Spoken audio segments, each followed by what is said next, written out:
The first and probably most important thing I'd want to say to that younger self, or to anyone else for that matter that's getting started in woodworking, is never expect that you're going to get to the point where you don't make mistakes. So there's that one. Whoops. Hey, I've been at this for 50 years, and every single project I do, I make mistakes, okay? Some are big mistakes, some are little mistakes. I recently did a project that I jokingly referred to as the mistake project because I made so many mistakes on it.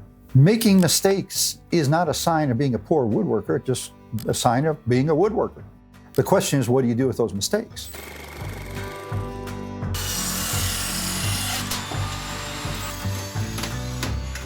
Now, the first thing you got to understand is most people aren't going to see your mistakes. Other woodworkers might, but family and friends, they won't even notice it.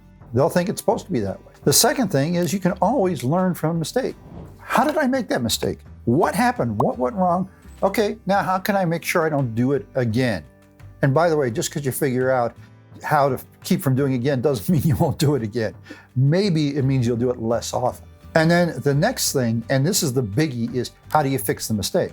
Now, some mistakes are going to require starting over, or at least starting that piece over, cutting it over. You know, if this elephant right here, if I was cutting this out on the scroll saw and I cut the end of his trunk off, he's not very useful. It's supposed to be a phone stand, okay? So much for that project. Throw the piece away, make another one. But a lot of mistakes can be fixed.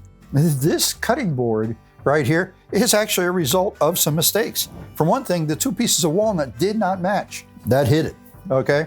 For another thing, I made some mistakes when I cut this line. I sanded it, made it match up right. Projects was fixed, okay? So don't get the idea that mistakes aren't going to happen. Get the idea of how can I make it better because of that mistake? And you'll find that the really good woodworkers are the ones that know how to fix their mistakes.